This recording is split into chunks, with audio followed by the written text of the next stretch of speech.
These right here are the percentile bands that match percentile scores. The SEM, or standard error of measurement, is the standard deviation of errors of measurement. If you look here, you see the average was 50. So plus 1 standard deviation gets you in the 84th percentile. There is a standard deviation of 1. Okay, I see this word stay 9. What does it mean? Stay 9s are always single-digit numbers that indicate where a score lies within relation to the norm curve. It is the way the evaluating tests based on a scale of 1 to 9. Basically, if Alicia's score was within the 34th percentile, she would be considered a 4 on the stay 9 scale. Okay, I understand that. Is a scale score the same thing? No, as you can see, the scale score is right here and shows how much the students deviate from above or below the average. Okay, that makes sense. Another type of evaluation is NCE, or normal curve equivalent score.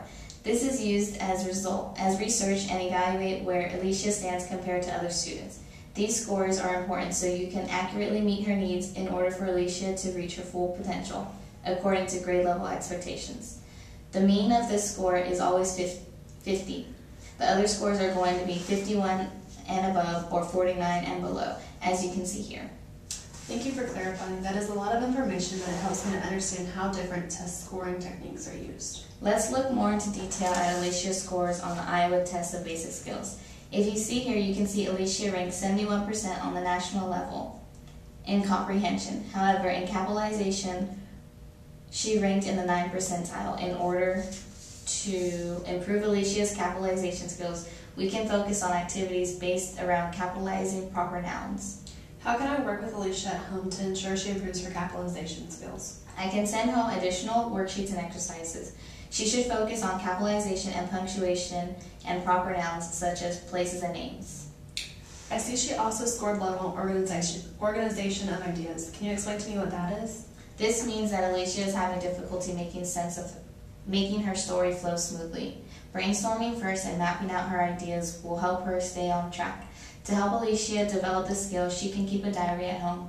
By writing out her day, she will be able to recognize and sequence of events, and understand that everything has a beginning, middle, and end.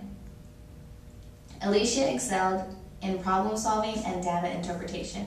If you look here on the chart, you can see that she scored perfect in read amounts. Her multiplication and division of whole numbers is quite low. It is crucial that she learns these skills because they are basic building blocks of mathematics. I was not aware that she was so far behind. I will make flashcards for her to use at home. Is there anything else I can do to help?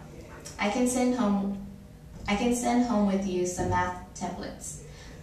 I also have some fun games that will reinforce multiplication and division. Through hands-on experience, Alicia was very successful in geography and section of social studies. As you see here, she answered 83% correct, which was quite higher than the national percentile. She is on a 4th grade level in social studies, as well as maps and diagrams. I'm happy to hear that. I've gathered some work samples for you to see of Alicia's work and work samples thus far. With her multiplication worksheet, she has not yet memorized her facts. Are these worksheets timed? Yes, at this point in the year, students are expected to know their facts and recite them without any delay. Do you have any questions concerning Alicia's test scores? No, thank you for meeting with me. This conference has been beneficial and very informative.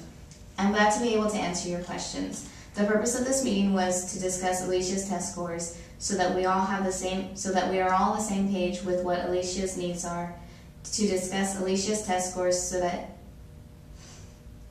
oh gosh.